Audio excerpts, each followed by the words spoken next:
154 ये एक important support zone रहेगा, उसके ऊपर रहता है तो ये जो ब्रेकआउट कंटिन्यूएशन फॉर्मेशन है वो कंटिन्यू होता हुआ दिख रहा है। और इमीडिएट रेजिस्टेंस जोन रहेगा स्टॉक के लिए 163 और 165 का।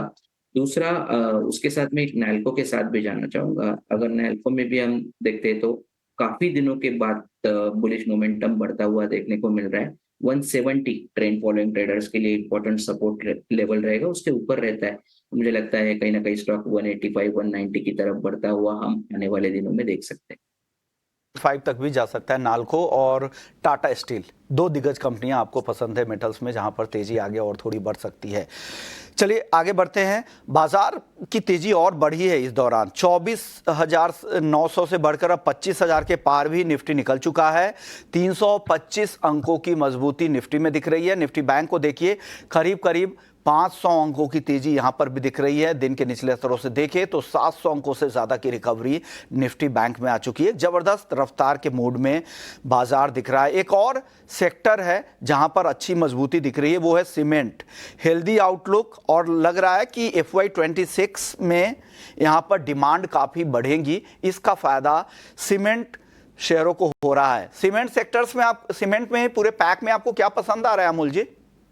एक रैमको सीमेंट के साथ जाना चाहूंगा। वैसे देखा जाए तो एक रेंज में अटका हुआ था, रिवर्स काफी प्रॉमिसिंग हुआ है। उसके बाद 3-4 दिन में स्टॉक ने अपना बुलिश मोमेंटम मेंटेन रखा है। टेक्निकली काफी स्ट्रांग फॉर्मेशन है और ये वीक में भी देखते हैं तो 6.70% का अपसाइड है। मुझे लगता है यही कंटिन्यू रहने के चांसेस चार्ट्स पे दिख के आ रहे।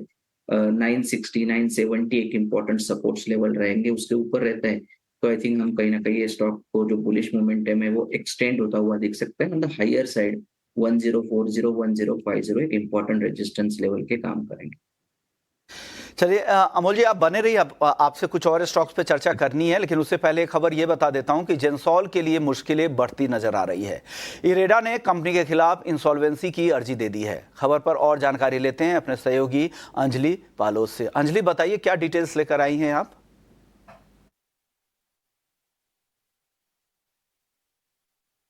IREDA ने एक एक्सचेंज फाइलिंग में बताया कि इंसॉल्वेंसी और बैंक्रप्सी कोड के तहत जेंसॉल इंजीनियरिंग के अगेंस्ट एक एप्लीकेशन उन्होंने NCLT में फाइल की है। Indian renewable energy development agency यानी कि IREDA और PFC पावर फाइनेंस कॉरपोरेशन, ये दोनों ने जेंसॉल इंजीनियरिंग को कुछ बड़े लोन्स दिए थे और अब 510 करोड़ के IREDA लोन के डिफ़ॉल्ट के मामले में इस कंपनी ने IBC के अंडर NCLT में ये एप्लीकेशन फाइल की है। इससे पहले दोनों IREDA और PFC ने इकोनॉमिक ऑफेंसेस विंग के अंडर भी एक कंप्लेंट फाइल की थी, जिसमें डॉक्यूमेंट के फॉल्सिफिकेशंस के एलिगेशंस इन्होंने जेंसॉल इंजीनियरिंग पर लगाए थे। इसके अलावा सेबी की भी एक इन्वेस्टिगेशन जेंसॉल इंजीनियरिंग पर चल रही है, जो कि फंड के मिसयूज़ के बारे में है।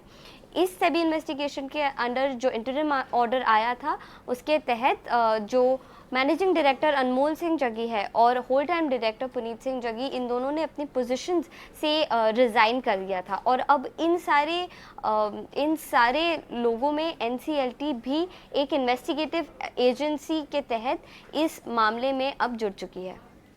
ओके, शुक्रिया अंजलि ये पूरी डिटेल्स लेकर आने के लिए। चलिए वक्त है ब्रेक का। ब्रेक के बाद जब लौटेंगे तो मुनाफे का ऑप्शंस आपके लिए लेकर आएंगे कि ऑप्शंस के मार्केट में कहां पर कमाई के मौके हैं, बताएंगे आप।